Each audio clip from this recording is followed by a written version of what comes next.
Right, welcome everyone again. My name is Davide Michelin. I'm the communication officer of the CLIMAAX project, and I will be moderating today's event.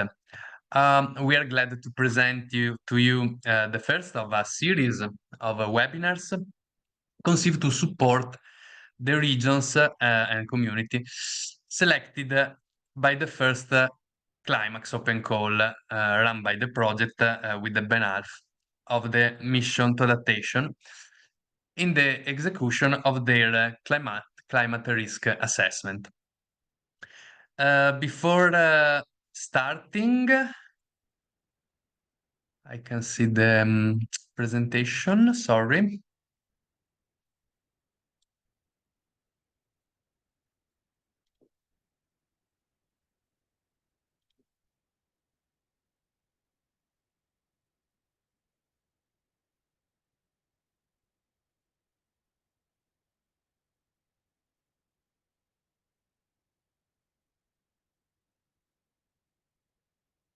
For starting, a few technical note on how the webinar will proceed. In this first webinar, we provide a general introduction of CLIMAAX. We start our expectation for your project and share with you in which ways we will be available to help. You are more than welcome to leave your question in the Q&A box. All the questions will be collected and answered during the last part of the session, which is a Q&A session. We are recording the webinar, and the recording will be available on project channel in the next few weeks. So now let's official start. And I will present the first of our speaker. That is the project coordinator, Frederick Sperna Wayland, who will explain the goal of CLIMAAX. So welcome, Frederick. The floor is yours. Good morning, Davide. Good morning, all. Actually, it's quite exciting to be here today and to know that you, as the first regions, will be starting your journey, your climate risk assessment. And I will tell you a little bit more about the bigger picture of the project, and then we will continue going towards your own climate risk assessments. You do next slide? I guess most of this is familiar to you, but I want to set the bigger scene. So CLIMAAX was funded by the EU Mission on Adaptation, and it's part of their bigger goals that they want to support European regions in building resilience against climate change. They have a specific goal that by 2030, they want to support at least 150 European regions in becoming more climate resilient. And CLIMAAX is one of the ways to achieve this. I think that by the end of the project, we are able to support 50 to 60 regions to get an improved understanding of climate risks in your own region for now and for the future. And we received funding from the EU. Actually, the minor part was for us as project consortium, and the major share is for you as regions to fund your climate risk assessments. Next slide. Something on the CLIMAAX project objectives and consortium. You've been in touch with some of us. You've been in touch a lot, I think, with UPC, who will be talking later this webinar. But we are with a big team of about 90 parties, scientists, universities, but also technical institutes and SMEs and regions, because that was the main thing. We wanted to learn what regions needed so we could develop something that's valuable to you. There were only 1.5 years to develop the tools from CLIMAAX. So our main strategy was to bring existing tools and services and to bring them behind the state of the art. And the thing is that our main focus was on making them accessible, to provide guidance on how you can use them, and also to see where possible how European data sets and strategies could be tuned to local contexts.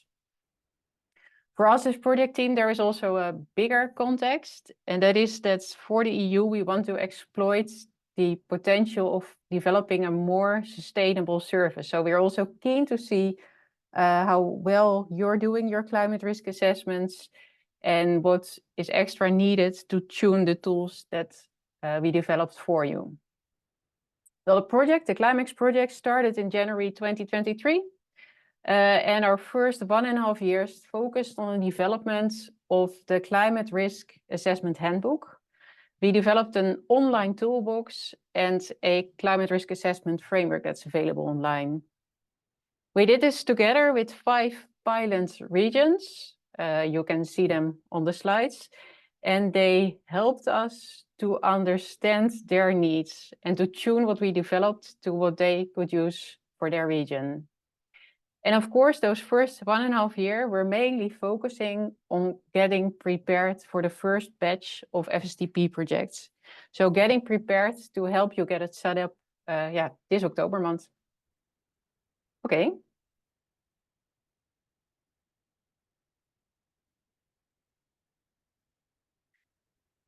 Just confirmation, Davide, we are still with the 4 of us, right?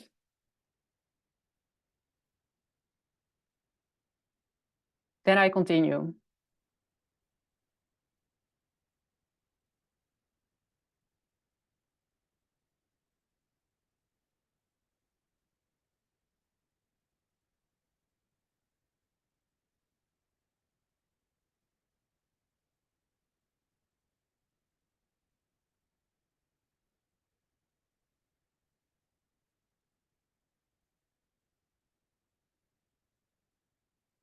Okay, we're having some technical difficulties, and unfortunately, my colleague Dana Stepau is not able to join at the moment.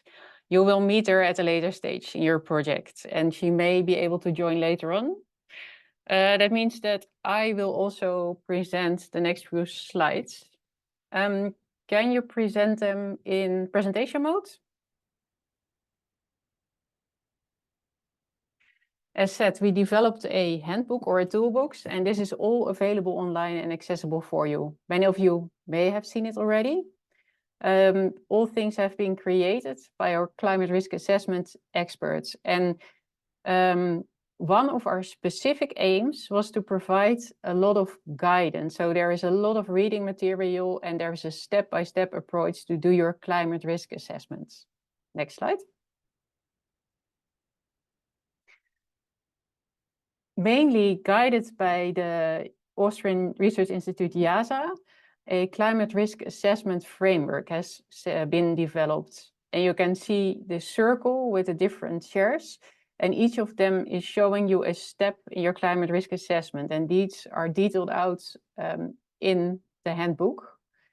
And main thing is to start with your scoping and to work together with your stakeholders. And in the end, by going through all these steps, you will achieve your climate risk assessment, know your main risks in the region. There will be a webinar specifically dedicated to this framework on the 11th of October. Next slide. One slide on how this looks.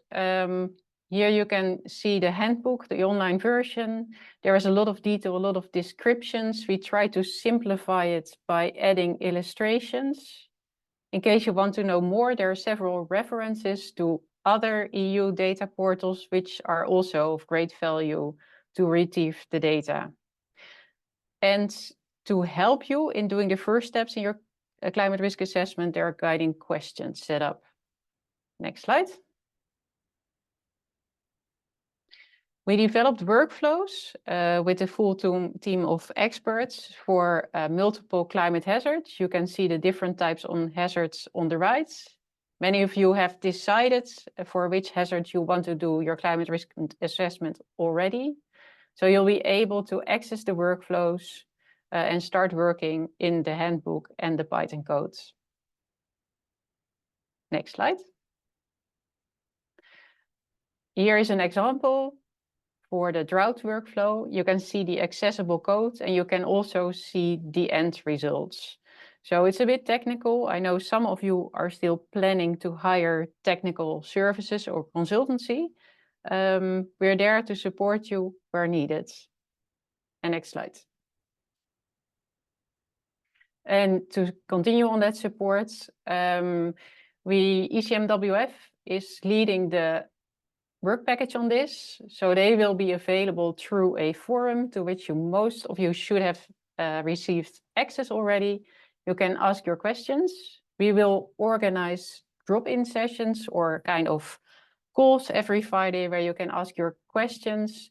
And there are explanatory videos becoming available for the workflows and for the handbook. More on this in the webinar on the 18th of October. Next slide.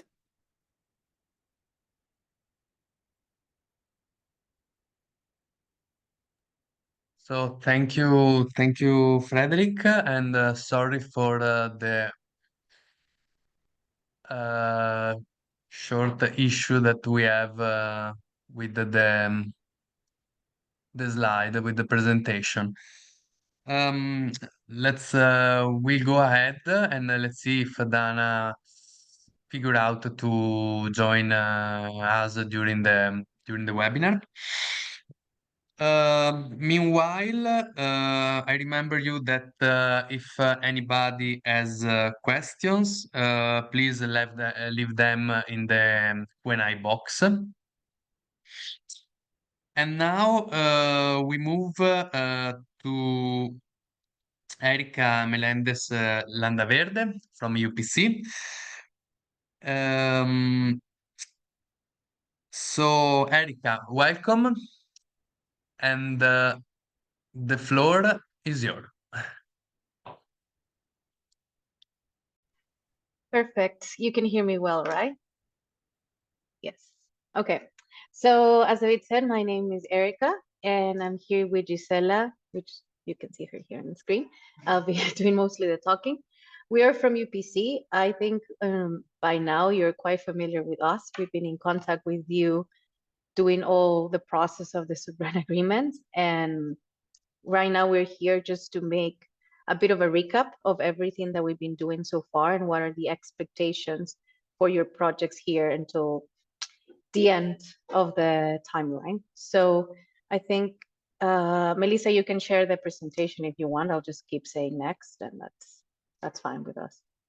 So, okay. So a quick overview of this first call. As you can see, we have quite a variety of municipalities, regions that have applied. For this first call, we had 119 proposals, so quite a big number.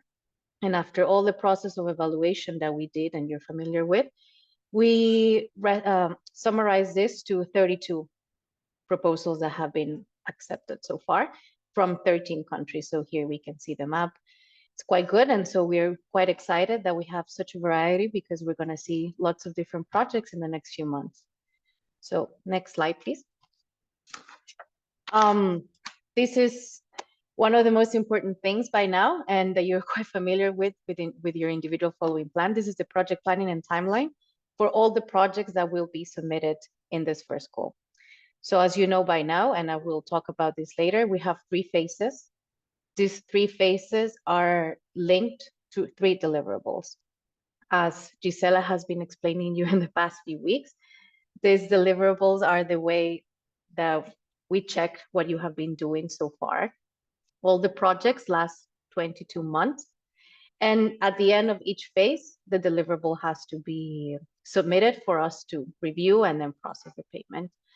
So here we have really important dates that you have to take into account, and I will revise them with you. So we have the first phase that goes from October to March 2025, as we have announced several times. Your projects officially started the 1st of October. The first deliverable has to be submitted by March 25. Then we have the second phase, which goes from April 25 to January 26. Within this, we have 2 milestones that are quite important. The first one is the workshop that I'll talk in the next slide in Barcelona, and then the second deliverable at the end of this phase. Lastly, we have phase 3, which will go from February 2026 to July 2026. And at the end, we have the last deliverable. So we assume that your project ends here, but you already know by now, because of the budget that was assigned, we have a final workshop that is in Brussels in December 27, when the whole project of CLIMAAX ends. So can you go on the next slide, please? So these workshops, so we have one, the first one that is in Barcelona, the one that I mentioned, between the end of the phase 1 and the beginning of phase 2. This will be organized by Interior Catalunya, one of the pilots that are included in the project. And we expect that in this, the beneficiaries of the first call and also the second call can attend.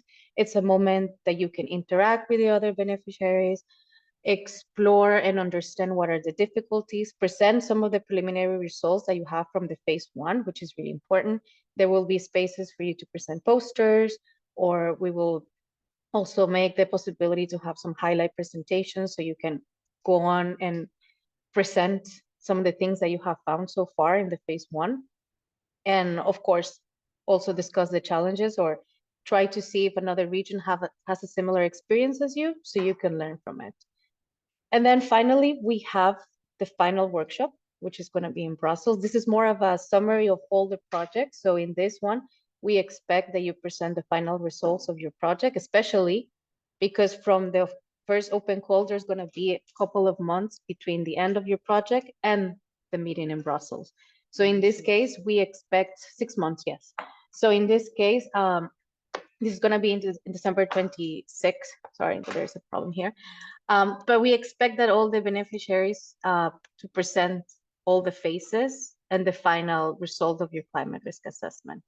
So these are the expected live meetings, but I know that you're aware of it because you have put the budget for it in your individual following plan. Next slide, please. So one of the most important things here, the deliverable reviews. So as you know by now, all the project and all the phases that you have written in your individual following plan have followed the 3 phases of the project in CLIMAAX. In the first phase is the common methodology and multi-risk climate assessment, the way that we have called it. What do we expect in this phase? That you go to the handbook that has been developed by CLIMAAX, look at the framework, look at the workflows, implemented with the European data sets that we have provided to do a European assessment of your climate risk assessment, basically using the data that is available, and produce a general climate risk assessment with this type of data sets, following the methodologies that we have provided. The idea is that in this deliverable, we see the implementation of the CLIMAAX common methodology and the framework. This is something that we will look into it, and we will revise your KPIs and your objectives that are linked to this particular phase.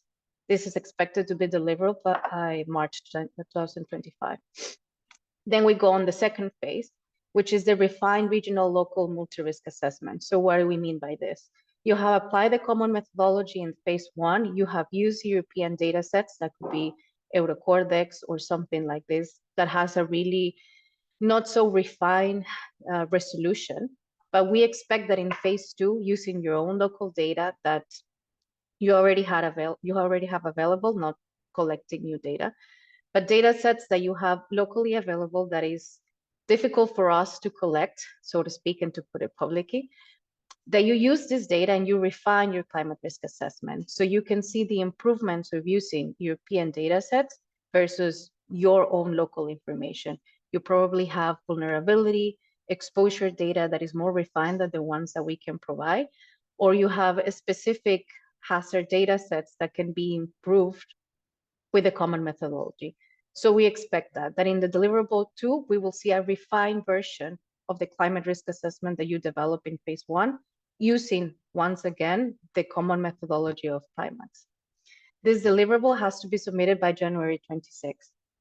And then finally, we have the last stage, which is the adaptation strategies and improved risk management plans. So once we already have a refined climate risk assessment, what do we do with this information?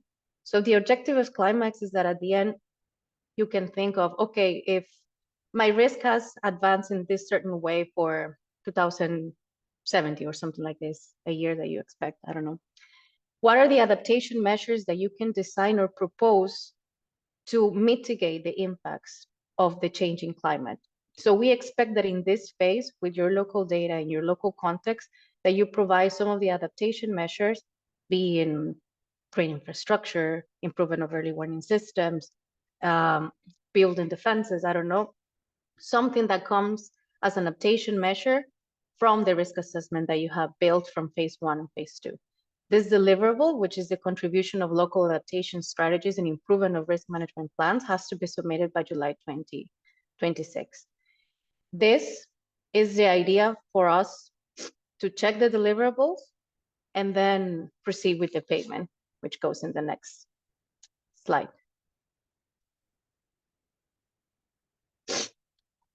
So yeah, I see that David says that there's questions arriving. I don't know if we do it at the end. Yeah, I will do it at the end because I can't see them. So based on this, how do we check the deliverables? So what is the process in CLIMAAX project to check in your deliverables, the ones that I just explained? So within CLIMAAX, we will have an implementation committee, which is the one that will take your deliverables and review them. There's a minimum score for the deliverables to be accepted, which is 7 or 70%. And this criteria is based on the Supreme agreement that has been presented. 40% it goes to deliverable quality, 50% performance indicators. As we have been in contact with you in the past few weeks, you know that you have to submit KPIs and objectives that are linked to your deliverables. So once we check your deliverables, we will go look at your individual following plan and check that what you said that you were going to do in a certain phase is actually seen in this deliverable. So we will check that, and that's why it's 50% of the score. And that deadline compliance, that we receive your deliverables in the month that is supposed to be received. Each criteria will be scored from 0 to 10. And here we have a recovery mechanism.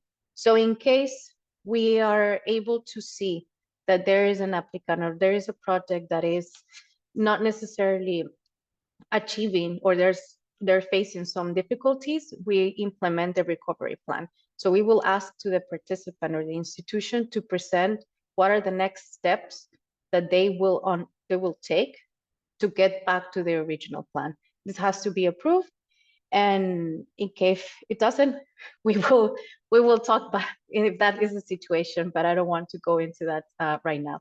Just to know that there is a recovery plan that has to be presented in case there's problems or you face some challenges within this process. And then next slide, please. And then finally, which is one of the most important things for everyone, the payments. So how does CLIMAAX process the payments? In this case, we do a lump sum scheme. This has been reiterated many times. So what we do is that we receive the deliverable, we check it, we approve it, and once it's approved, we can pay back. In a way, this is the lump sum mechanism, so to speak. There is the percentage of the money that will be allocated to the submission of each deliverable. As you can see, phase 1, 30%, phase 2, 40%, phase 3, 15%. And then the final payment of 15%. Why is this? Because of the rules of Horizon Europe program, there's a 15% of your project that has to be, I would say, taken until the end of the whole project of CLIMAAX. So until the end, after the end of the project. So they basically, you will be paid this 15% in the next 9 months after the CLIMAAX project ends. This is for all the projects, first and second open call. So that's the way it is, but you're already aware of it because you have presented your Gantt considering this. And basically, that's it from our side. Just a quick reminder, we are processing the sub-grant agreements that have been sent to us. We're taking a bit of time with the signature of the director here at UPC, but be mindful that we are processing all the sub-grant agreements, and you will be hearing from us in the next 2 weeks. So we expect that mid-October, the majority of the sub-grant agreements will be finalized. Or if not, you're going to hear from Gisela quite soon. Thank you. Okay. Thank you, Erika, for this overview. Now it's time for the question from the attendees. I saw that there are already a few.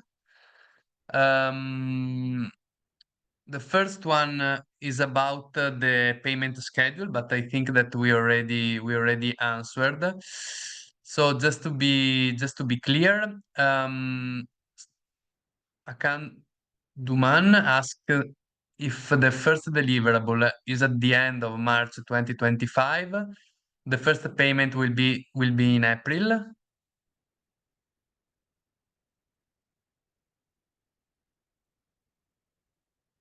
Erika or Gisela maybe can answer.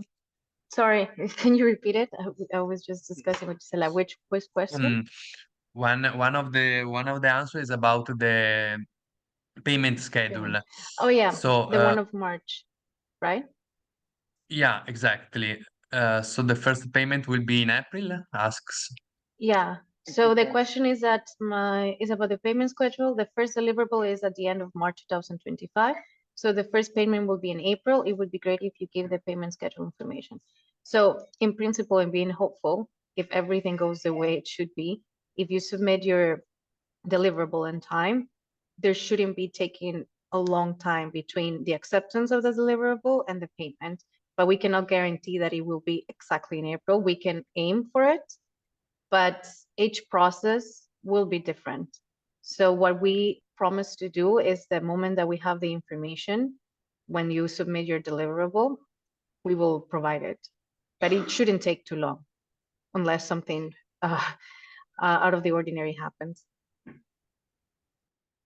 Okay. Thank you, Erika.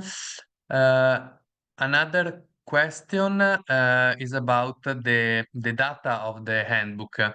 I will remind you that this is the first session of this webinar series, and the upcoming two sessions will be specifically on the framework and the toolbox. So probably this question about the updated version of data will be answered more in detail in the next webinar. I don't know if the speaker want to add something now, or we can postpone to the next webinar this question.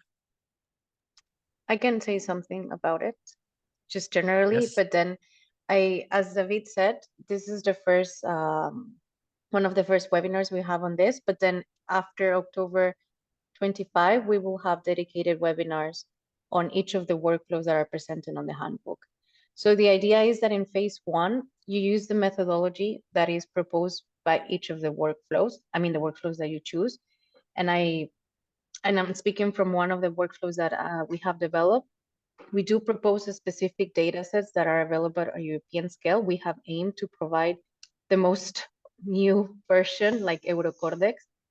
But in case you do find something that is newer or with higher resolution, more than in phase one, phase two would be the opportunity to take that in, because that is the new things that we want to learn in phase two, which are the available data that we have maybe not taken into account or has a higher resolution that could improve the methodology. But then again, this is just what my answer, but then probably in the webinar of the ECMWF Christopher that will talk more about the handbook, maybe there's more feedback on it. Great. Thank you again. We have time for other question. The next one ask if there is an online system to cover the full project or some monitoring tool that allows reducing the need for additional paper process to a minimum. This is a very common question for all the context, I think.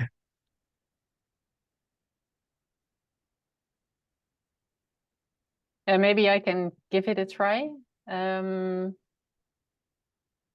Deliverables need to be handed in by email, I assume. for the data sets, everything is available in the handbook. So there is not necessarily a need to do a lot with paperwork. I would say everything can be done digitally.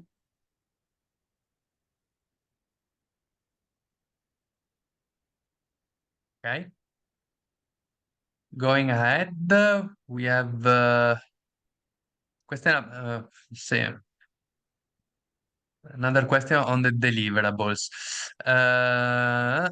Whether the deliverable from the first and second phases will cover all the hazards and the respective workflow, or only the ones identified for the specific regions, flood, rainfall, wind, and snow. This is an example of Alexandra.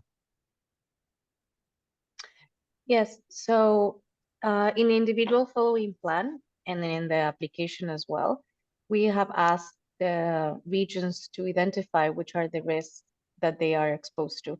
So we don't expect that you calculate and use all workflows, but to use the workflows that are interest for your region. So the idea will be the ones identified for your specific regions and the ones that you have stated in your individual following plan. Okay, brilliant.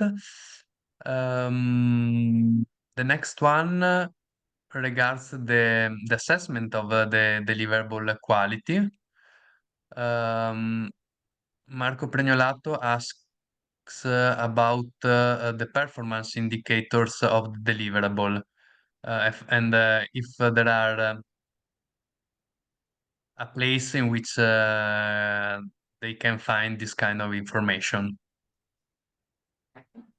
Yeah, so in this case, the performance indicators are the KPIs that you have presented in your individual following plan. Each region has stated a few that are linked to your each phase. So this is what we will be checking. All the KPIs that you have mentioned and they are linked to a specific phase, we will look at that deliverable and cross-reference that you have met them. So for example, and this is the top of my mind based on an individual following plan that I just saw. You mentioned that you are going to apply at least 2 workflows in phase 1. So if that is your KPI, we will go into your deliverable of phase 1 and we will check that you have applied 2 workflows. This is the way that you meet your performance indicators. All of the regions have proposed some of them, so that's where you can go find them in your individual following plan. Okay. Staying on deliverables issue, we have a lot of questions about the deliverable.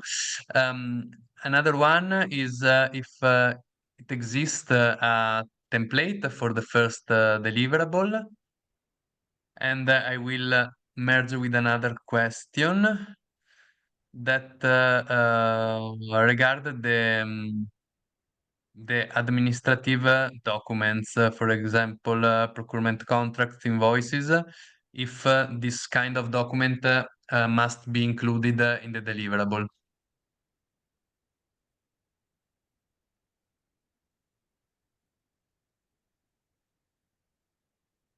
No. So I do not have an answer for if we have a template for the first deliverable. At the moment, we don't, but I don't know if from the coordination if we will provide one. I believe so, but I won't promise on it. I don't know if Frederick wants to say something about it. And in terms of the invoices or present invoices, as I mentioned, this is a lump sum mechanism. So we do not require you to provide us the invoices of the expenses that you have undergone within the CLIMAAX, within your mini CLIMAAX project. But we do advise that you save them all, because even though this is a lump sum mechanism, if an audit comes, you must provide them. So if it comes, of course. So please save them. Do not provide it to us because we do not need them, but save them for your records and in case they're needed for a general audit. Lo que sí que vamos a controlar es si han hecho los mismos. Okay. Another question that is very related to this is about the possible events and other communication activities. If this kind of effort must be reported into the document. In this case, again, the invoice is something that we will not take into account, but we will look if you have met or done the meetings that you set in your KPI. So for example, we have an individual following plan saying that they will do at least 3 meetings at a regional scale, or I don't know. So we will go look if you have done actually the 3 meetings that you have set. So this is the way for us to check if you have done these activities. Okay, perfect. Um, I think that we answered to all the question. Yes, this is something that I can answer by myself. Yes, the recording will be available in the next week and also the presentation. So let's check it our website and you will find both of them in the next days. Um, mm, mm, mm.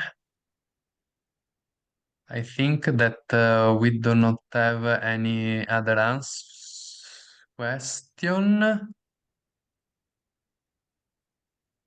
So, if you have, this is the moment we still have a few minutes. So, if you have something more to to ask to the speakers, this is your moment.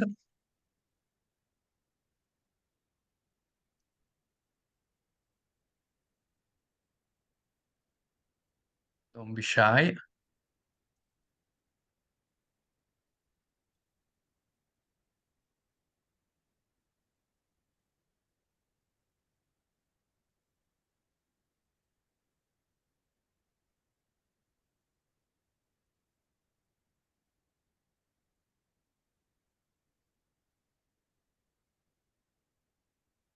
Well, if nobody else has other question, um, I think we can conclude the webinar. So I wish to thank Frederick, Erika, Gisela for joining us today, as well as Melissa Erlitz that directed the webinar. And last but not least, all the audience today, to whom I remember the next webinar that will be next Friday. This webinar will be focused on the framework of the handbook and will be held by Michaela Bachmann from IASA and Anna Pirani from CMCC. And next Friday, same hours. So, uh, is another last question. When will the webinar looking at the workflow take place? The workflow will have will be more than one and will be after this series. So the third of the general webinar will be the 18th of October, and then the specific webinars for workflow will start later. So you will receive communication on that. So thank you again, and have a nice weekend. Bye bye.